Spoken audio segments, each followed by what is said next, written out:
A few days ago, I made a community post asking my subscribers to give me content suggestions. And the suggestion that stuck out to me the most was asking me to make a video on Michigan's weaknesses. And a guy by the name of Upbeat Productions is who made this suggestion. And it's intriguing to me because, as you all know, I think Michigan's the best team in the country entering 2023. And I've talked a lot of positive about them. And there are far more positives than negatives about this team, but every team has a weakness. Even the greatest teams of all time had their weak points. They didn't have necessarily bad points on their roster, or they had bad players, but there were parts of their team that were weaker than other parts. That's what a weakness is. It's the weakest link in the chain. Now, the weakest link in Michigan's chain, or whether it's Ohio State's chain or Georgia's chain, those are my unanimous top three teams. I don't think anyone else is in that elite tier except for Georgia, Ohio State, Michigan, maybe Alabama, maybe a team like LSU, or I think Washington's going to be a near elite team this season, Utah, Penn State, Florida State. Maybe Dabo Swinney can pull it together in year one with Garrett Riley and Cade Klubnik and go on a run like he did with Trevor Lawrence in 2018. I don't know. There are always a lot of teams who have a chance in theory to win the national championship at the beginning of every season, but Saturday by Saturday they get knocked off, and only 4, for now, are allowed to compete for it at the end of the year. It'll obviously be expanded to 12 after 2024. But I think Michigan, Georgia, and Ohio State are the 3 teams in at least Tier 1. Maybe if you want to say Tier 1A and put Alabama, let's say, in Tier 1B, I think there's a valid argument for that. But anyway, the weakest link in Michigan's or Georgia's or Ohio State's chain might be such that because of the talent they have on their roster or the development and experience they have, the weakest link on Michigan's chain might be comparable to the strongest link on, let's say, Indiana's chain, for example. So a weakness, I just want to clarify that me saying this is a weakness of Michigan's, or it could be, does not mean this position group is destined to be horrible. That's not what I'm saying. Even when I talk about a team like Penn State or Wisconsin, who I think have many more questions and are not at the level of, let's say, Michigan or Ohio State, their weaknesses and their weak links are not horrible areas on the team. Penn State's interior O-line and interior defensive line are not great, but they're also not trash. If anything, they're closer to being good than bad. That's just one example. Michigan's weakness, though, there aren't many. Whether you agree that Michigan has one weakness, 2, or 3, don't say 0. There's always a weak link in the chain. Nothing, no human, no organization, no football team is perfect. We all are probably in agreement that there are few weaknesses that Michigan has. On the offensive line, they only returned 2 players, and guess what? They had a good rotation at tackle last year with, Trente Jones, Carson Barnhart, Ryan Hayes is off to the NFL, but, Zach Zinner, Trevor Keegan at guard, they had some injuries there, but they return. Center, Olguson Oluwatimi leaves, but Drake Nugent comes in. Ladarius Henderson comes at the opposite side of tackle, and then there's Miles Hinton, who was Drake Nugent's teammate at Stanford, who's also coming in. And you have guys like Giovanni El-Hadi and Raheem Anderson on the interior of that O-line too. Even with departures at O-line, it should be one of the nation's best offensive lines yet again.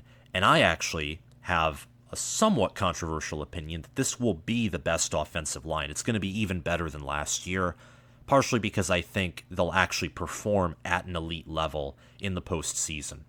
Whether they perform at the same level of 2022's in the regular season is yet to be seen. But the offensive line returns a lot of guys, and they use the transfer portal well, Jim Harbaugh and Michigan did, to get players in. Wide receiver, Ronnie Bell goes to the NFL, but Cornelius Johnson and Roman Wilson both elected to return for their final seasons. And you got guys like Tyler Morris, Christian Dixon, Peyton O'Leary, and Darius Clemens, who are all sophomores or redshirt sophomores or younger, along with freshman Frederick Moore and Samaj Morgan, who are capable playmakers.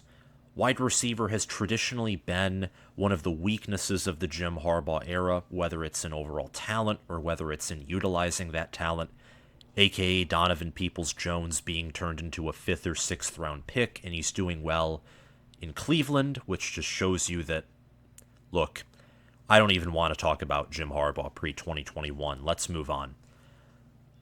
As I've probably spoiled in saying that, wide receiver, I think, could be one of the weaknesses this season, but Roman Wilson and Cornelius Johnson are great players in their own right. Cornelius Johnson showed up big time against Ohio State last year, and Roman Wilson was a factor in the playoff game, and he's in, like, I think the top 10 or 10th percentile, however you say that, of wide receivers when it comes to speed, especially his 40 time. He's a very fast, athletic player. Tight end, Luke Schoonmaker leaves and Eric All transferred out. That could be another area to watch. But Colston Loveland exploded in 2022, having 16 receptions for 235 yards and 2 receiving touchdowns with a long of 45 against Ohio State. And backing him up is A.J. Barner, who transferred in from Indiana. Jack Tuttle also transferred from Indiana at quarterback, but J.J. McCarthy returns. Quarterback could actually be one of the strengths of this Michigan offense. And running back, we don't even have to go over with Blake Corum and Donovan Edwards returning. Defensively, on the D-line, Mozzie Smith and Mike Morris leave. Chris Jenkins and Jalen Harrell return, though. Mason Graham, who was a true freshman last year, stepped up big time and should start this season, along with Braden McGregor, who's been waiting at defensive end. He's had a few good games. He's been in the rotation, but this will be his first year starting. And don't forget about Derek Moore and Josiah Stewart at edge as well. Linebacker with Junior Colson, Michael Barrett, and Ernst Hausman, who transferred in from Nebraska, should be deep. Secondary, only lost DJ Turner.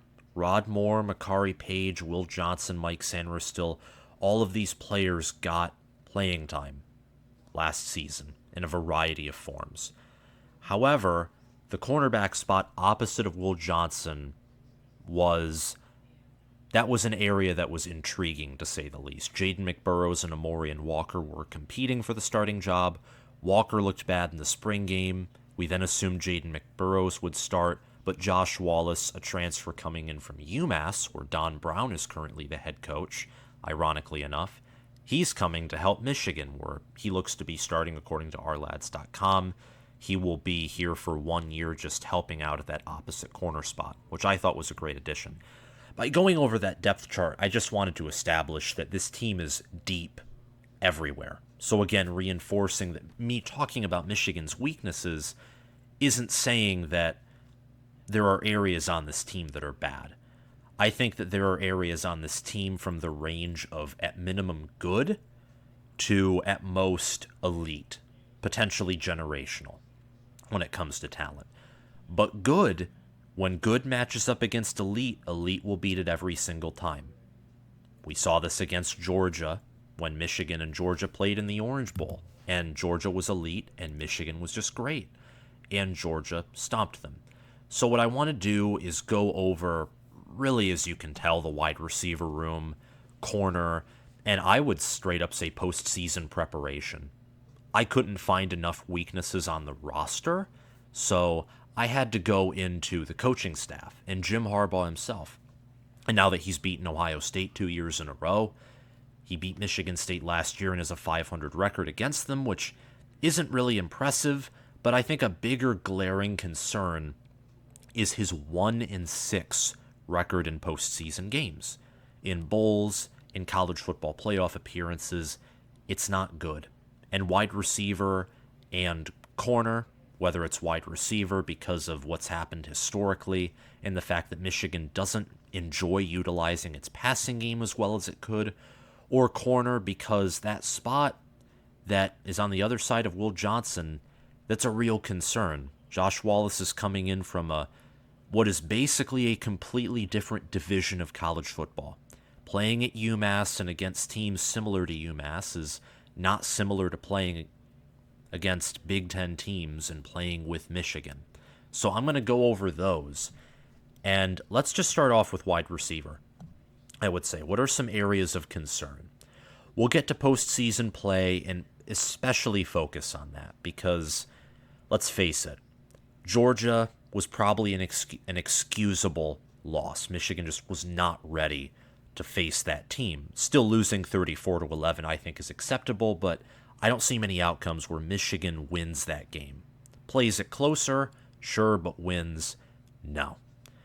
But last year against TCU, 2019 against Alabama, 2018 against Florida, 2017 against South Carolina, and 2016 versus Florida State, all those bowl losses, except the one to Georgia, I think were they are unfathomable, given the level of talent that Michigan has, the level of resources, and what, at the time, the perceived level of coaching.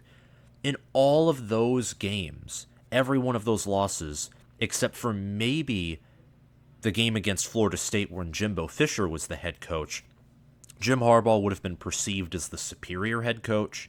Michigan was favored in most of those matchups. Again, except the Georgia game, Michigan was a favorite, and they lost every single one of them. But we'll dive into that in a few minutes. At receiver, whether this is wide receiver, but you can also include tight end because Luke Schoonmaker was a great tight end, great player. The Wolverines lost Ronnie Bell and Schoonmaker to the NFL, the leading wide receivers and tight ends. So we already talked about Colston Loveland, but who can step up? Who can step up to replace Ronnie Bell? There's Cornelius Johnson and Roman Wilson. Johnson was third on the team in receptions with 32. Roman Wilson was fourth with 25.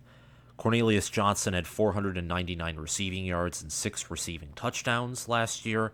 Roman Wilson had 376 receiving yards and 4 receiving touchdowns.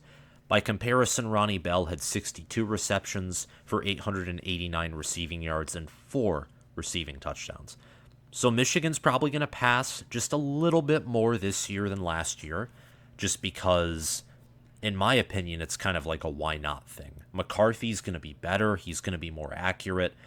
And even if Michigan doesn't pass more, I anticipate McCarthy will be more accurate with the ball, especially the deep ball, so that means more passing yards and more receptions, even if it is on fewer passing attempts overall. So 62 receptions, that's going to be split between Cornelius Johnson and Roman Wilson for the most part. Darius Clemens, who only had 1 reception last year for 7 yards, should also get 20 receptions or more, potentially 30 or more. But the guy who I would say to replace Ronnie Bell, it's hard to choose between Cornelius Johnson and Roman Wilson. I think Roman Wilson has a higher upside, but Cornelius Johnson has been the more consistent player. 10 touchdowns combined between the two is impressive, especially for a Michigan offense that only passed for 3,000 yards in 14 games, and that was outside of the top 70 in passing yards per game. They were efficient in the pass. McCarthy had a 155 passer rating and nearly a top 15 QBR, but Michigan didn't like to pass the ball. Very run-heavy team, one of the most run-heavy Power 5 teams. I think maybe the most run-heavy Power 5 team, though I'd have to double-check that. They were certainly top 10 in the FBS there. So who can step up and replace Ronnie Bell? Because he was consistent, and he's a great player. That's why he was drafted, and one of the only Michigan wide receivers to be drafted under Jim Harbaugh, the others being Nico Collins, Donovan Peoples-Jones, and maybe a handful more. But that's why he was one of the few, because he was consistent. And he started out at Michigan as a walk-on, I believe, and hopefully he has success with the 49ers. Luke Schoonmaker was drafted by the Cowboys. Schoonmaker was a good player. Colston Loveland, because of him, I'm less concerned about tight end than I am wide receiver.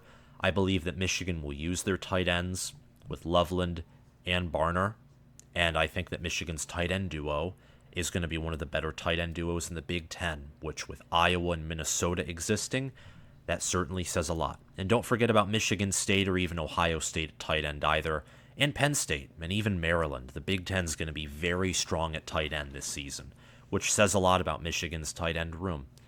And then there's cornerback. Amorian Walker looked bad in the spring game, and Josh Wallace transferred in, and I think he's going to be close to an All Big Ten, close to an All Big Ten caliber corner. I'd probably put him honorable mention or just leave him out barely. Michigan will still miss DJ Turner. He was one of the fastest players at the combine, talented player, probably wasn't used exactly in a correct way. But even with sometimes him struggling in coverage and not being the best corner on the team, I would certainly rather have him returning than having Josh Wallace opposite of Will Johnson. With corner, even though it has the chance for that one spot to be bad and a huge liability for the team, when there's Will Johnson, who could be an All-American corner, and I think will be the Big Ten's best corner, and then you got Makari Page, Rod Moore at safety, which should be the best safety room in the Big Ten, and Mike Sanderstil at nickelback. That's a very secure secondary. And there really is only one spot to be concerned about on that secondary, and that's corner. 80% of the secondary is elite. We just have to figure out if the other 20% is great. I don't think Josh Wallace, Jaden McBurrows, or Amorian Walker can be elite.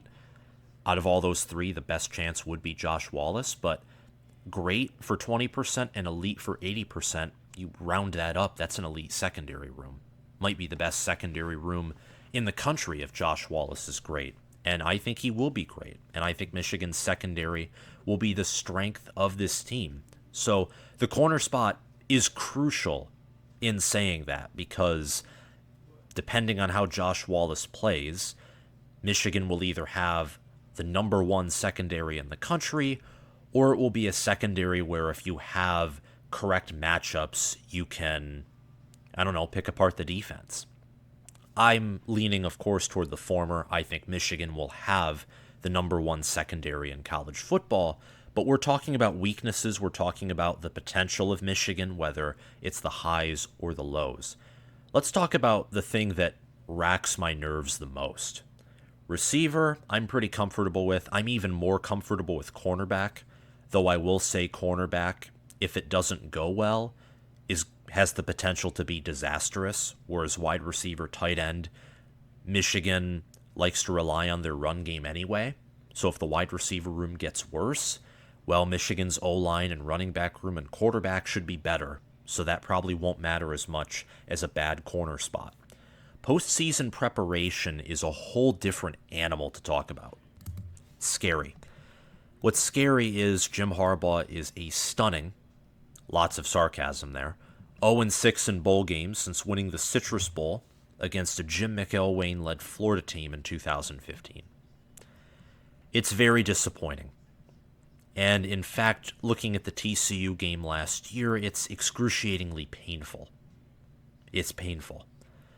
The TCU game last year, I straight out came out and said that I think Michigan would win by maybe 30 points, 20 to 30 points.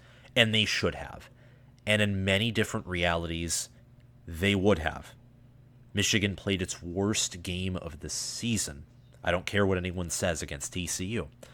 Ohio State had a much better offense than TCU. And then somehow Michigan goes on the road and holds Ohio State's offense to 23 points, and they allow 51 to TCU. We all know that Ohio State, matched up with TCU, would have beaten them by 50. Maybe 40, because their defense was, especially secondary, matching up with a good TCU wide receiver core. Their secondary and defense were much worse than Georgia's, which would have played to TCU's advantage. But nonetheless, if Ohio State wins the Peach Bowl, they walk all over TCU. That game was unacceptable, but it was also the embodiment of a problem that has been plaguing Jim Harbaugh in Michigan for years: postseason preparation.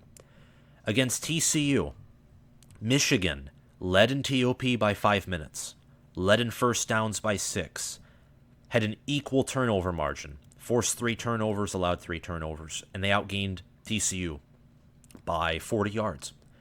You read those stat lines initially and you think, wow, TCU probably covered the spread, or they did better than a lot of people predicted, but Michigan maybe came out on top, or maybe they did one of their comebacks. Well, Michigan almost had a comeback. they won the second half like they did against every team throughout the year, minus maybe Illinois, but TCU got enough of a first half lead and played competently enough in the second half to avoid choking away what was a 15-point lead at the half. Michigan kicked 3 field goals, and they did not do all too well in the red zone, fumbling on the 6-inch line with Kalel Mullings. Michigan threw 2 pick sixes, and Michigan's offensive line looked gassed. They looked unprepared for TCU's defense and blitz packages. Michigan's defense looked unprepared for TCU. TCU rarely beat Michigan deep, by the way. They rarely targeted Michigan's secondary, and when they did, sometimes it resulted in turnovers themselves. It was mainly Michigan in the trenches where the most disappointing result was. Max Duggan did not even complete 50% of his passes, yet because of a great ground performance by TCU, they ran all over Michigan and were able to control the game just enough, again, to avoid Michigan from coming back. TCU scored 30 points in the second half.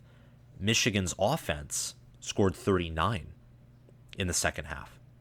So Michigan came alive in the second half, and Michigan still showed in that semifinal they were one of the nation's better teams, potentially still the nation's best second half team, but TCU came out, they out-physicaled Michigan in the trenches, and Sonny Dykes outcoached Jim Harbaugh.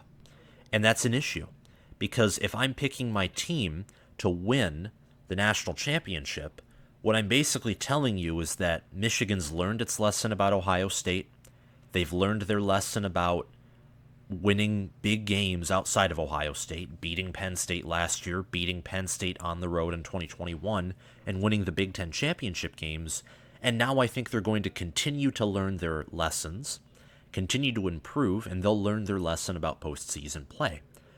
But postseason play is postseason play, and sometimes it's very unpredictable. And that's where I can confidently say that that is at best an educated guess.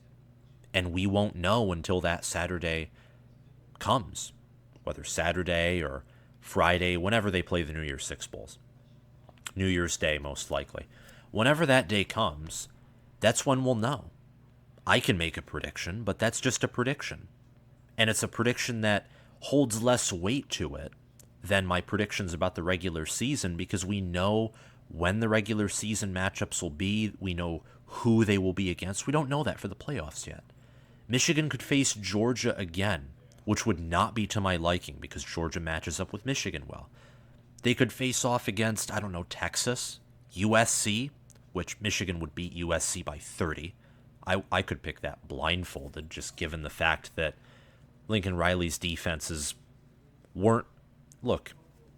just haven't been good for ages. But even then, postseason preparation that's a area where Michigan has a very poor reputation. And even what I just said about Lincoln Riley and his defense and USC facing off against Michigan, there would be a part of me in the back of my head that wouldn't be so confident, and that might be a little more conservative about picking Michigan to win big against a defense that is weak. But TCU's defense last year, it wasn't special. In fact, it was a lot like USC's defense, just better. It was a better edition of USC's defense that had a lot better secondary play, and that could occasionally get stops. They didn't only have to rely on turnovers and sacks to hold you under 40. TCU's defense, for example, held Texas to under 10 offensive points. They held Texas's offense to a field goal, for example. My opinion is wide receiver will be great with Roman Wilson, Darius Clemens, and Cornelius Johnson. I think J.J. McCarthy's passing for over 3,000 yards this season. His yards per attempt and his completion percentage and his passing touchdowns will go up, not just because of his own improvement, but also because the wide receiver room will at least stay the same or improve compared to last year's wide receiver room. Tight end will have an elite starter in Colston Loveland and a good backup in A.J. Barner. And A.J. Barner came from Indiana. He had 2 receiving touchdowns and over 100 receiving yards with the Hoosiers. Indiana at quarterback and offensively was just in a terrible spot last season, and I think it will be similar again this year. So A.J. Barner's going to have a better supporting cast and a much better quarterback to throw him the ball. However, despite the wide receivers being great, like I said earlier in the video, it is weak in comparison with Michigan's entire roster. Offensive line, quarterback, and running back are much deeper and have performed at a higher level than the wide receiver core has, and they will do again in 2023. Tight end, I'm not exactly sure, but we'll have to see exactly. But I think with tight end, only having one or sometimes two tight ends on the field as opposed to 3 or 4 wide receivers, tight end is less to be concerned about in general than wide receivers. They are versatile, and there is a place for tight ends in college football. In Georgia, South Carolina, now Florida State with Jaheim Bell, there are some elite tight ends, some players where you build your offense around those tight ends, like Georgia, for example. Michigan isn't that, so even if tight end regresses, as long as they can block and catch, and especially as long as Colston Loveland is good, we'll have to see who and what A.J. Barner is, but Michigan's offense will be great. I think they'll be one of the best offenses in the country. They'll be even better at running the football than they were last year if Donovan Edwards can remain healthy. The cornerback spot opposite of Will Johnson has questions, but it should produce great play. I expect Josh Wallace to be a great corner and Michigan's secondary to be elite. But I want to mention that if corner does turn out to not produce at a good or great level, it could be a major liability. Imagine a mediocre Michigan corner. All 4 of the other defensive backs are playing phenomenally, but let's just say that Brian Hartline figures out a way to match up Marvin Harrison Jr. with, let's just say, whether it's Josh Wallace, Amorian Walker, or Jaden McBurrows, and they play at a mediocre level. That will be a liability against a guy like Marvin Harrison Jr., where you will get torched, you will get torched, you will get torched. You'll have to change around the defensive scheme, which can open up anything. Really. So, corner, that's an area where if you're a Michigan fan, that's the one out of all these things, outside of maybe postseason preparation, that you want assurance. You want assurance that that's safe.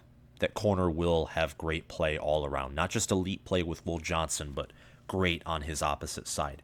Because if corner's a liability, and if Penn State's offense is even better than I think it will be, and if Ohio State just does what the Ohio State Buckeyes do, and the other corner spot is bad, postseason play might be irrelevant. Might be totally irrelevant. If Michigan goes 10-2, they're not reaching the college football playoff.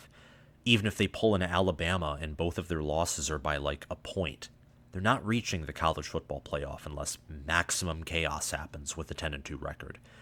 Possibly even with an 11-1 record. If Ohio State goes undefeated, Michigan's season ends with a loss, and enough teams win their conference championship games with one loss, Michigan might get the number 5 or number 6 ranking in the final college football playoff rankings. So that corner spot is very important. It's critical. It's crucial. And defensive line, that's another area where there are key players lost, but much like the offensive line, Michigan went into the portal to get Josiah Stewart, and Mason Graham and Braden McGregor, they played well last year in the times where they got snaps. And for the offensive line, we already know incoming transfers, and Drake Nugent was top 8 according to PFF as a center, ranked lower than that according to 24/7 Sports, where he just received a 90. I think he'll be developed, though, by Sharon Moore into the Big Ten's best center, potentially the nation's best center, up there with guys like Cedric Van Pran, who's the starting center at Georgia. Only time will tell, though, like I said, if Michigan's postseason preparation improves or if it's unchanged. You'll figure out, though, very quickly. Michigan, just with the sheer talent and returning production they have, might be able to get away with not having good preparation and winning their semifinal game. They almost did that last year against TCU. They almost came back if McCarthy just doesn't throw a pick 6, or if Kalel Mullings just doesn't fumble the ball, that's one change. That's only one mistake out of like the 20 that Michigan made. Michigan only makes 19 mistakes instead of 20, and they beat TCU, but I'm telling you, they probably don't beat Georgia last year. Georgia probably beats Michigan 7, 8, 9 times out of 10. Michigan, they might be able to get away with it in the semifinal, but I want this team to win it all. And I believe that this team will win it all.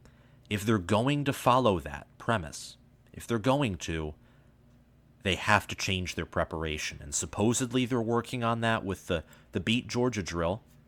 In Michigan, they instituted the Beat Ohio State drill, and that's worked out. But we'll just have to wait and see. We'll have to wait and see. Michigan is a team that they return a lot. They have experience. They have one of the best staffs in the country when it comes to developing players.